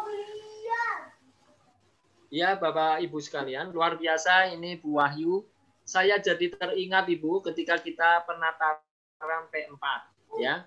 Itu ada 36 butir, saya hafal semuanya Bapak Ibu sekalian. Kemudian ada sampai pembinaan Pancasila itu sampai Bapak Ibu pernah menyaksikan kelompok pencapir atau tidak? Ya, TPRI. Pakai TPRI. Ya, betul. Kelompok pencapir. Ya. Harto ya. Kemudian cerdas cermat. Cerdas cermat P4 ya. Bapak Ibu, saya ini pernah menjadi tim peserta ya, menang juara 2. Nah, cerdas cermat. Penonton aja, Pak. Iya. Kalau yang pernah ikut cerdas cermat P4, yang pernah tahu kelompok pencapir, pernah tahu penataran P4, itu berarti sesuai usianya. Sudah tua. Betul ya Bapak Ibu sekalian? Itu sesuai usianya. Waduh. Iya. Maksudnya saya ini termasuk generasi kolonial. Kalau adik-adik kolotnial, Pak. Ya, kolotnial. Nah, kalau adik-adik kita kan generasi milenial. Saya generasi kolotnial. Nah, Bapak Ibu sekalian. Nah, penataran P4 zaman dulu itu sangat penting sekali Bapak Ibu sekalian. Tetapi perkembangan dinamika sejarah bangsa, dinamika pergerakan bangsa ini sebuah keniscayaan sejarah. Ini beberapa lembaga negara itu telah berubah. yang tadinya presiden sebagai mandataris MPR. Siapa yang sudah menyaksikan pemilihan presiden 5 tahun di MPR RI sana, ya itu sesuai usianya, yaitu tiap 5 tahun sekali. Presiden sebagai mandataris MPR. Presiden saat ini tidak lagi sebagai mandataris MPR, betul nggak? MPR tidak lagi menjadi lembaga tertinggi negara. Dulu ada GBHN yang bisa memaksa presiden melaksanakan haluan negara. Siapapun presiden yang melaksanakan GBHN. Betul Bapak Ibu? Nah, dulu lembaga-lembaga negara yang menyokong pembinaan ideologi Pancasila juga luar biasa. Ya, dulu ada Litsus. Betul, Bapak Ibu masuk pegawai negeri di Litsus apa enggak itu? Ya.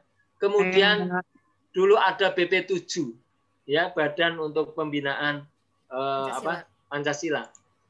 Dulu ada apa namanya penyuluh Jupen, juru penerang, ya. Karena ada departemen penerangan. Dulu ada BP7. Dulu ada penataran P4. Sekarang tidak ada semuanya Bapak dan Ibu. Karena itu adalah keniscayaan sejarah. Karena itu adalah sebuah dinamika bangsa yang menghendaki itu semuanya. Kita tidak lagi pilpres dipilih oleh MPR. Kita sekarang pilpres dipilih oleh masyarakat, oleh rakyat. Ini juga keniscayaan sebuah kehendak rakyat. Ada pertanyaan loh Bu. Ya, ini melebar nanti. Ini pilihan presiden sesuai dengan Pancasila enggak? Yo. Nah. Kan akhirnya melebar. Ibu bisa menjawab itu enggak ketika anak didik bertanya? Jawaban Ibu apa? Kan akhirnya banyak pertanyaan-pertanyaan terkait dengan Pancasila. Banyak pertanyaan-pertanyaan terkait dengan implementasi Pancasila. Bapak Ibu sekalian, ya, yang terkait dengan Pilpres tadi, ya, itu kan sudah dirumuskan di dalam undang-undang. Nah, undang-undang itu hasil dari musyawarah atau enggak? Hasil musyawarah. Berarti sesuai dengan Pancasila enggak? Permusyawaratan sesuai. Ya, karena dihasilkan di dalam musyawarah, kecuali sepihak. Nah, seperti itu. Nah, Bapak dan Ibu harus bisa memberikan jawaban. Sekiranya jawaban itu secara konstitusional itu dibenarkan. Nah, ketika misalkan penataran P4 itu masih diperlukan, tetapi tidak lagi dalam bentuk penataran P4 masa lalu. Karena sudah tidak ada lagi BP7, tidak ada lagi payung-payung hukum penataran P4 masa lalu. Saat ini adalah penguatan pendidikan karakter yang bisa kita terapkan. Saat ini adalah dengan revolusi mental. Ya, sehingga Bapak dan Ibu, penguatan karakter nanti dibuka, itu juga ada sekarang Pak Nadiem juga saya lihat mengeluarkan beberapa peraturan tentang penguatan karakter di lembaga formal, pendidikan formal, ada penguatan karakter di lembaga non formal, itu sudah mulai ditata itu. Walaupun mohon maaf, melakukan pembinaan terhadap karakter itu tidak serta-merta membalikkan tangan itu langsung jadi Bu. Mohon maaf. Bapak dan Ibu jangan langsung menjustifikasi. Mana hasilnya? Mana kegiatannya? Tidak bisa seperti itu Bu. Karena pendidikan karakter itu saya sampaikan di mana-mana. Itu justru disampaikan tidak hanya pada tatap muka kita yang sudah kolonial begini baru diberi pendidikan karakter. Tetapi pada masa milenial, saya justru mengatakan pendidikan karakter itu harus dimulai pada saat anak di dalam kandungan. Betul nggak tuh? Kalau kita pengen menciptakan anak yang pinter dangdutan, silakan Bapak dan Ibu. Ibu ketika hamil 7 bulan, 8 bulan, 9 bulan, setelkan lagu-lagu Inul Daratista. Sok imah. Nanti lahir pintar. Astagfirullahaladzim. Nah, misalkan seperti itu, ketika kita ingin membentuk anak, kan sekarang membentuk anak itu tidak serta-merta jadi Bu, anak dididik di karakter SMA. Menurut saya sudah agak terlambat. Harus Kalau saya bilang, kalau yang mempelajari Sigmund Freud, ilmu-ilmu teori-teori perkembangan itu justru di dalam kandungan. Bagaimana seorang ayah bertengkar dengan ibunya sampai ibunya nangis, maka janin pun ikut merasakan kesedihannya. Ya, itu pendidikan karakter. Ketika kita ingin menciptakan anak-anak kita yang soleh, maka kita perdengarkan ayat-ayat suci Al-Quran. Ketika Kristiani memperdengarkan juga Alkitab, kan begitu. Ya, tidak menutup kemungkinan ketika kita juga seorang ingin mendidik anak nasionalis religius, kita sering mengajarkan Pancasila, 1, ketuhanan yang Maha Esa, 2, kemanusiaan adil dan beradab. Jadi ketika anak kita lahir, selain hafal kalam ilahi, anak kita pun sudah lahir bisa hafal dasar negara kita. Kan begitu, Bu, ya. Jadi mulai dari dalam kandungan ini adalah dalam pembinaan karakter. Menurut saya ini masih dalam kandungan sampai seumur hidup kita tanamkan. Jadi penanaman karakter itu adalah kayak kita naik pesawat. Bapak dan Ibu sudah hafal, di bawah Bapak itu ada pelampung. Di atas Bapak itu ada ketika ada turun oksigen, langsung turun alat, pasang dulu. Itu sudah hafal. Tetapi terus didengang-dengungkan oleh pramugari keselamatan penerbangan. Begitu pula ideologi Bapak dan Ibu didengang-dengungkan sampai kita tua pun didengang-dengungkan. Karena ideologi itu terpancar kepada penerapan ekonomi. Ideologi akan terpancar pada penerapan ilmu pengetahuan. Ideologi akan terpancar daripada kita bersikap, Bapak Ibu sekalian. Sehingga bagaimana penataran P4 dulu itu adalah luar biasa. Dan sekarang juga kita akan luar biasa menerapkan penguatan pendidikan karakter. Baik pendidikan karakter di formal maupun di informal. Dan kita menggunakan revolusi mental yang saat ini lagi masif digalakkan. Saya kira itu Bapak dan Ibu jawabannya. Bapak izin bertanya lagi boleh? Boleh. Ya. Terima kasih atas kesempatannya. Menarik tadi lihat slide Bapak terkait dengan data statistik gugus tugas GNRM ya Pak ya. Kalau di Provinsi Banten sendiri apakah sudah terbentuk Pak gugus tugasnya? Itu yang pertama. Terus yang kedua, mengikuti kebijakan kekinian dari Kemendikbud, karena kami berada di lingkungan pendidikan, itu muncul lagi sekarang yang namanya profil pelajar Pancasila, Pak.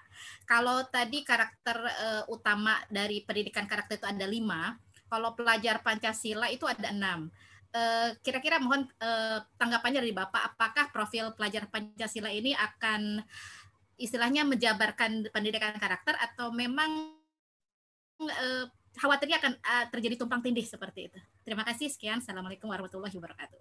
Waalaikumsalam warahmatullahi wabarakatuh. Oke, Bapak dan Ibu, berkaitan dengan tumpang tindih, pasti tumpang tindih. Karena kita bermuara pada ideologi yang sama, yaitu Pancasila. Oke, Bu, saya akan jelaskan tumpang tindih atau tidak, pasti tumpang tindih.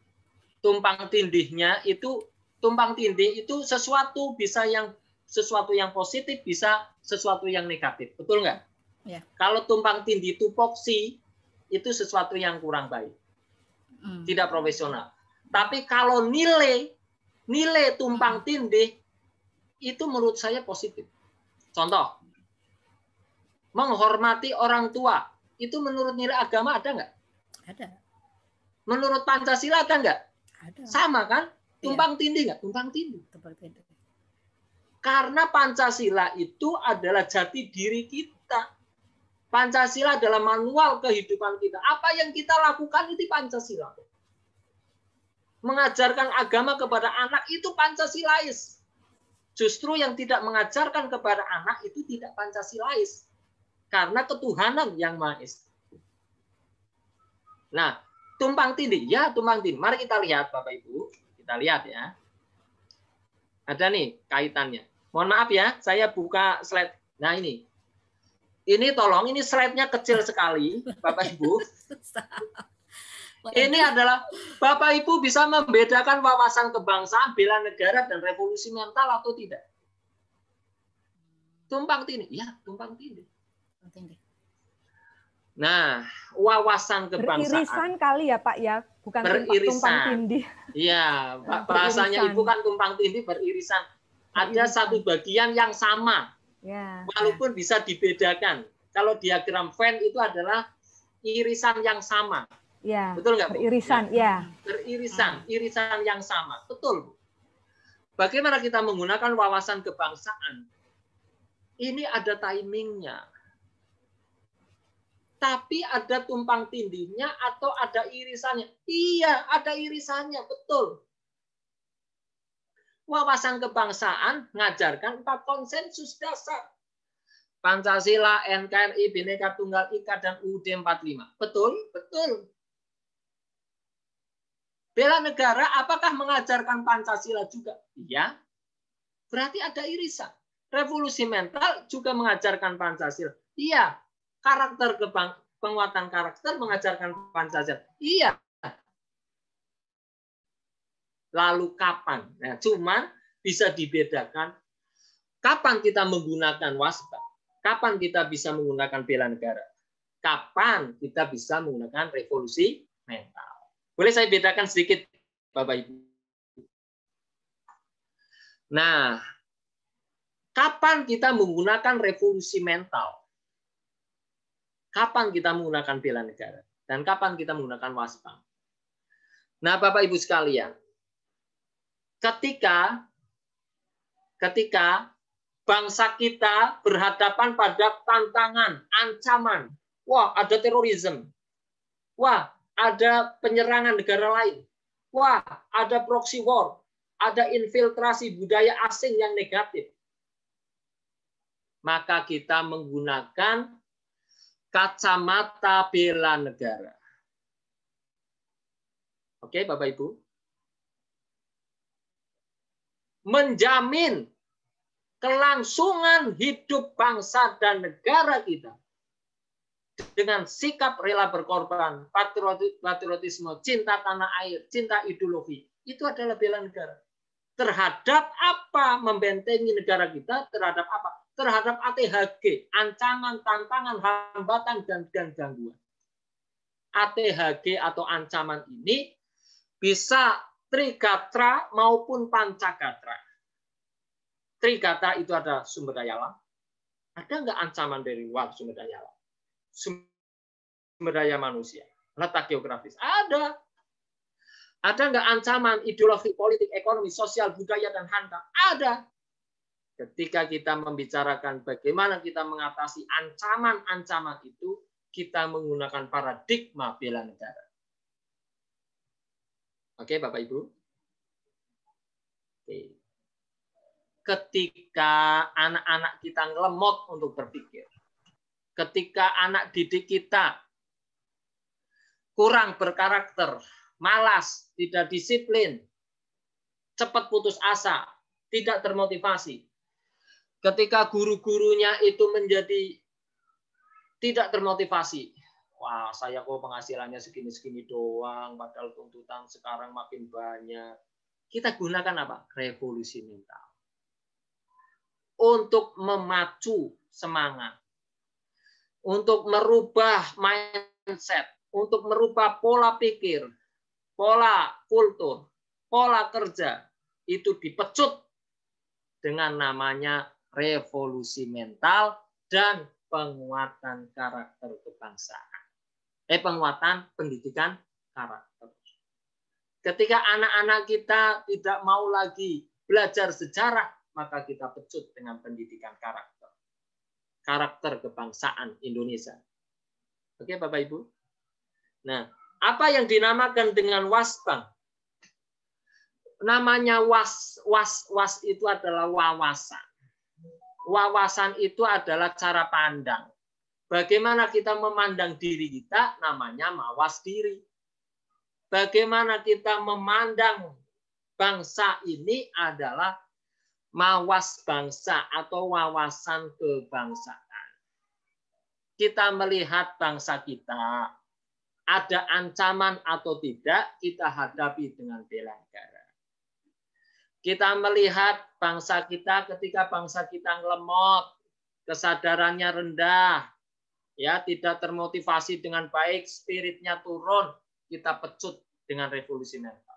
Jadi wawasan kebangsaan itu menaungi, ya, karena kita memandang bangsa kita. Ya. Wawasan kebangsaan bedanya apa dengan wawasan Nusantara? Kalau ditanya, bedanya apa, Bu? Bu guru harus bisa menjelaskan wawasan kebangsaan dengan wawasan Nusantara. Ya. Wawasan kebangsaan itu adalah bagaimana cara pandang terhadap bangsanya, ya, melalui Trigatra dan Pancagatra, Good Hankam, SDM, SDA, dan Tata Geografis, ya, terhadap ancaman-ancaman dari luar supaya bangsanya tetap eksis, itu adalah wawasan kebangsaan. Bagaimana cara memandang bangsanya sendiri. Nah, wawasan kebangsaan tidak hanya dimiliki oleh Indonesia, Ibu ingat. Wawasan kebangsaan Malaysia juga ada toh. Arab Saudi punya wawasan kebangsaan enggak? Punya. Amerika punya wawasan kebangsaan enggak? Punya. Gitu. Ya. Rusia punya wawasan kebangsaan enggak? Punya. Nah, lalu apa yang membedakan wawasan kebangsaannya Saudi, wawasan kebangsaannya Singapura, wawasan kebangsaan Malaysia? Itu adalah wawasan Nusantara. Aplikatif dari wawasan kebangsaan keindonesiaan itu dinamakan wawasan Nusantara. Bagaimana kita memandang Indonesia sebagai kawasan arsipelago Nusantara ini. Dengan cara pandang adalah cara pandang jati diri bangsa yang bernama Pancasila. Kalau kita memandang bangsa ini adalah cara pandang Pancasila. Cara pandang sebuah ideologi, sebuah falsafah, sebuah filosofi Groundslah, sebuah value norms, begitu Ibu. Itu adalah wawasan Nusantara.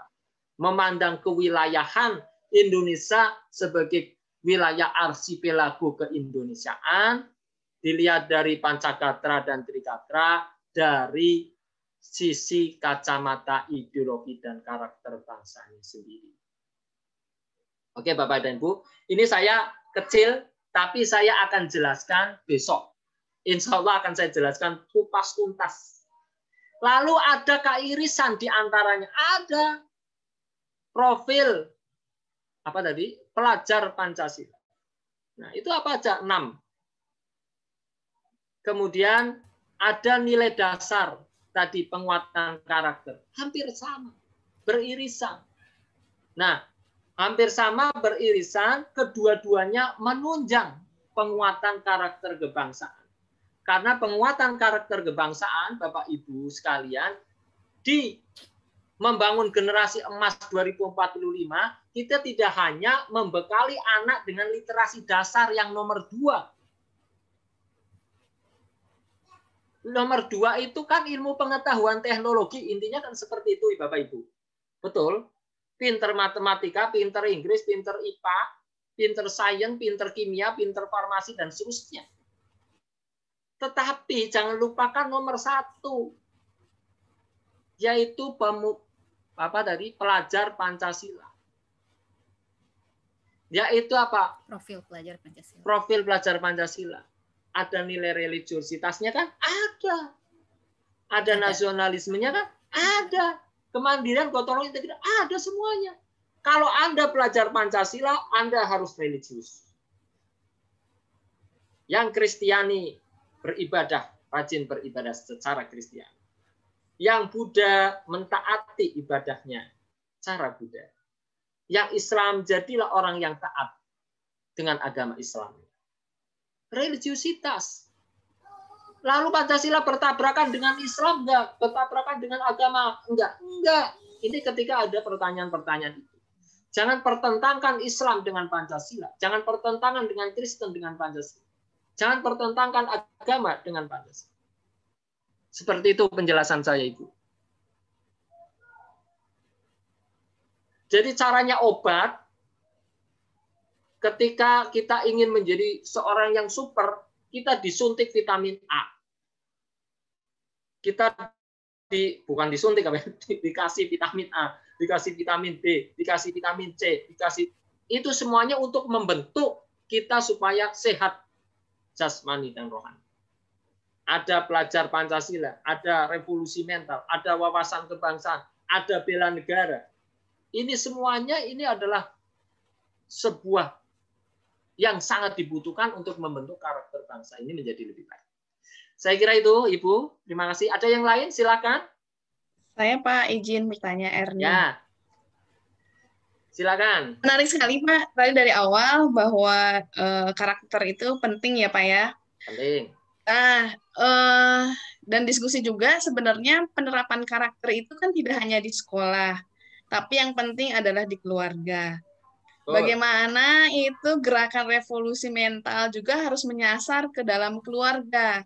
Hal ini terbukti ketika pandemi, kita belajar dari jarak jauh, malah ketika siswa kembali ke rumah, itu sepertinya pembentukan karakternya melemah kembali gitu. Dari disiplin saja bisa kita lihat menurun gitu Pak. Mungkin gimana solusinya? Sebenarnya penguatan itu intinya adalah di keluarga. Mungkin selain sekolah juga. Terima kasih. Ya, betul Ibu. Terima kasih Ibu Erni. Jadi seberapa hebat pun program kita, ini kadang kita programnya sudah hebat, tetapi kok kurang berhasil. Kenapa? Nah, kita sudah menanamkan, menyuruh anak berbuat ini, tetapi kenapa tidak dilaksanakan oleh anak? Betul nggak? Kita ayo kerjain PR. Oh, kamu bangun jam 4. Hei, kamu begini. Ada satu ruang kosong. Saya katakan, ada satu ruang kosong yang belum tentu orang tua bisa melaksanakan. Itu apa, Bapak Ibu? Kalau kita menyuruh anak buah kita supaya disiplin, tetapi kita berangkatnya jam 10 siang, kira-kira dicipir keteladanan. Menurut saya, Bapak dan Ibu, kita sebagai orang tua tidak adil ketika kita menyuruh-nyuruh anak terus. Suruh berbuat baik, sementara kita tidak berbuat baik. Suruh anak kita disiplin, tapi kita tidak disiplin. Suruh anak kita jujur, tapi kita tidak jujur. Suruh anak kita kompak, tetapi kita tidak kompak. Misalkan, suruh anak kita apa? Ya, suri toladan. Ada ruang kosong yang belum tentu orang tua bisa melaksanakan. Itu adalah suri keteladanan. Boleh saya cerita Bapak Ibu sekalian? Pengalaman saya dalam mendidik anak ini ya, saya juga lagi belajar cara mendidik anak yang baik ini bagaimana. Ketika saya baru pulang dari kantor Bapak dan Ibu, ketok pintu, Assalamualaikum, dibukalah oleh anak saya yang nomor 1. Sekarang udah SMP kelas 3, udah mondok ya, di pondok pesantren. Waktu itu masih kelas 5 SD. Dibukalah sama anak saya. Waalaikumsalam. Apa yang pertama kali saya tanyakan kepada anak saya? Ketika saya mau masuk ke rumah. Sudah sholat belum? Nah, saya pertama tanyakan itu adalah karena saya pulang jam 4, setengah 5 atau jam 5 mepet-mepet maghrib. Saya khawatir anak saya belum sholat asar. Maka saya akan tanya pertama, anak yang pertama itu yang membuka pintu. Kak, sudah sholat atau belum? Apa jawaban anak saya? Tidak menjawab, Bapak Ibu. Hanya mentelengi ayahnya. Begini saja. Menatap saya dengan cukup tajam. Lalu anak saya bertanya kepada saya, apakah ayah juga sudah sholat atau belum? Itu Bapak Ibu. Itu anak saya yang sekarang lagi pondok pesantren. Jadi ketika saya mau menyuruh anak saya, harus lakukan dulu. Gitu. Dek, kamu sholat subuhnya jangan kesiangan. Ayah sendiri sholat subuh jam 6 pagi. Saya melihat ayah. Bagaimana kita bisa mendirikan? Betul nggak, Bu? Iya, Bu. Beda anak kita dengan anak-anak zaman dulu, Bu. Percayalah. Cara mendidik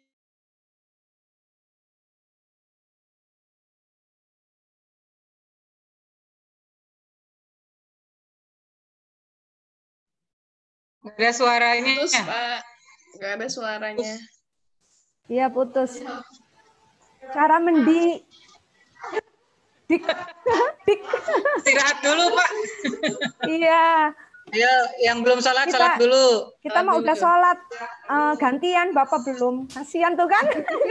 Ngomongin sholat asar, sholat zuhur. Aku juga udah sholat. Mahmud udah sholat. Udah. Hai, jangan bilang Mahmud di sini ya. Iya lupa. Oh ya, sholat dulu. Ayo kita foto. Ayo dong difoto. Mana jangan rapi-rapi. Nggak ada bapak-bapak. Walah. Memang udah beres. Belum nih, Pak. Bapaknya kemana malah hilang. Bapaknya sholat dulu kan. Pak Ardi udah sholat? Belum ya Pak Ardi? Belum sholat subuh. Ada surat panggilan. Aku mati. Oh ada Pak, tadi saya minta surat undangannya. Halo? Ibu punten. Mohon maaf, saya keputus ya. Kenapa ya? Materinya di-share ya, Pak. Oh, iya, Sholat iya, dulu, iya. Pak.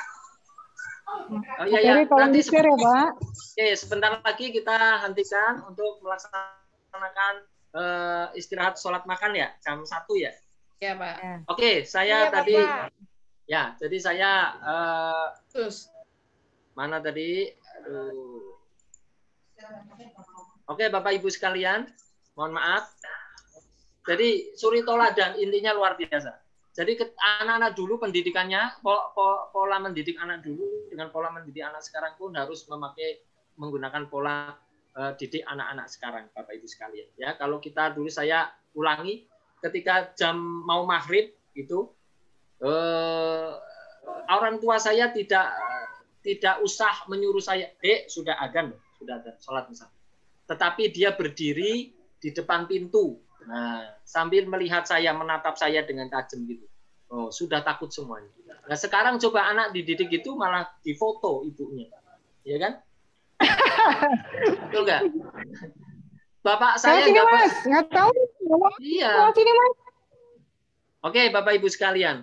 Sekarang bab terakhir yang perlu saya sampaikan ini adalah ini, Bapak Ibu. Ini sebagai materi penutup, ya. Bapak Ibu sekalian, ini ada Gerakan Nasional Revolusi Mental itu sesuai dengan Inpres 12 tahun 2016. Ini ada gerakan melayani, gerakan Indonesia Tertib, Indonesia Bersih, Indonesia Mandiri, Indonesia Bersatu. Ini sudah tertuang di Inpres dan sudah dimasukkan di antaranya masuk di RPJMN yang tadi kita buka sedikit. Ya. Indonesia Gerakan Melayani itu apa, Gerakan Bersih itu apa, Indonesia Tertib, Mandiri, Bersatu, gitu ya. Oke, Bapak Ibu sekalian, ini nanti bisa dibaca sendiri. Saya kira itu sudah jam sekian. Ada pertanyaan lagi atau enggak? Jadi jawaban dari saya tadi suri toladan. Ada ruang kosong yang bernama suri toladan tadi. Kita semuanya adalah pemimpin-pemimpin di tempat kita. Kita adalah pemimpin-pemimpin di anak-anak kita. Oke? Kita adalah pemimpin di kelas kita. Anak-anak didik kita akan melihat kita. Betul nggak Bapak Ibu sekalian? Betul. Oke Bapak Ibu, any question lagi? Betul. Kalau ini adalah Sholat dulu. Oke, kita istirahat. Saya sampai pukul sekian saja. Saya menunggu petunjuk dari panitia. Apakah saya masih punya materi 1? Apa dilanjutkan besok atau dilanjutkan nanti? Saya akan tanya ke panitia. Saya kembalikan kepada panitia. Cukup sekian ya Bapak Ibu ya. Materi dari dari saya ya. Mohon Ya, maaf Pak. Terima kasih ya, Pak. Selamat Terima kasih, Pak. istirahat. Betul. Bagi yang sholat silakan Terima kasih, sholat, Pak. makan dan Terima kasih. seterusnya. Ya, Pak. Nah, Makasih, terima Pak. kasih. Saya kembalikan kepada panitia. Bagaimana panitia? Silakan. Baik, Bapak, terima kasih atas pemaparan yang sudah Bapak sampaikan, sangat luar biasa. Mungkin ini akan menjadi contoh untuk para Bapak dan Ibu yang bisa diterapkan. Sangat luar biasa, Pak. Mungkin untuk materi, izin Pak, bisa di-share di sini juga, Pak. Jadi biar... Di-share caranya gimana? Di chat ya? Di chat, Pak, ya. Untuk Coba. di chat, Pak. Untuk Saya Bapak dan diajarin. Ibu itu tadi sudah melihat dari inbox, ada beberapa yang meminta surat undangan. Dan surat undangan sudah ada di inbox, silakan untuk di-download. Di situ berbentuk file PDF. Iya kan? Izin Pak, untuk materi selanjutnya mungkin akan dilanjut besok Pak. Oh iya, ya nggak apa-apa Mas. Betul. Jadi kita bisa dimulai besok jam berapa Pak? Hari ini bagaimana? Hari ini. Jam berapa Mas? Silakan, saya ngikut panitia saja. Oke, kalau untuk di jadwal kita besok jam 8 sudah standby Pak. Oke, jam 8 ya, insya Allah ya. Siap. Nanti untuk para Bapak dan Ibu, mohon izin nanti besok Insyaallah. jam 8 sudah. Ya, mohon maaf tadi ada sedikit keterlambatan dikarenakan tadi Pak PLT. Mohon izin yang sedang ada dengan keluarga, saya mute dulu ya biar terjelas terdengar.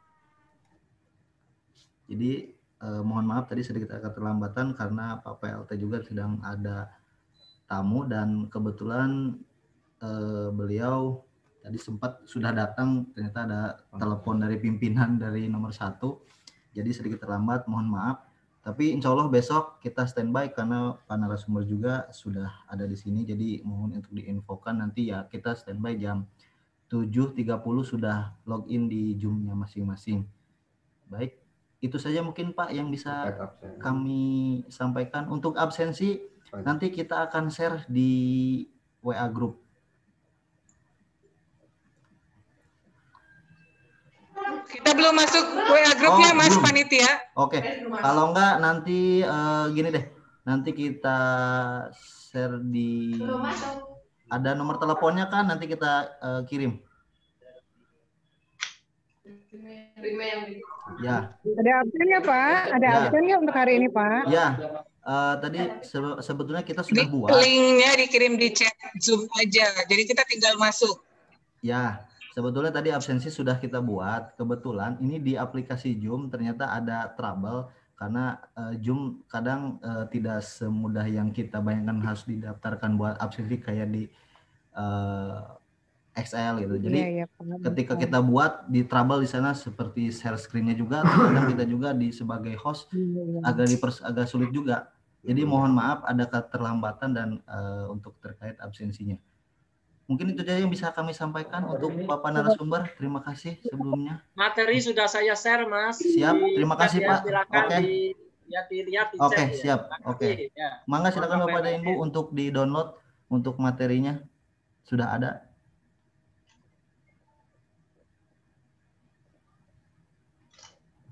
Izin live.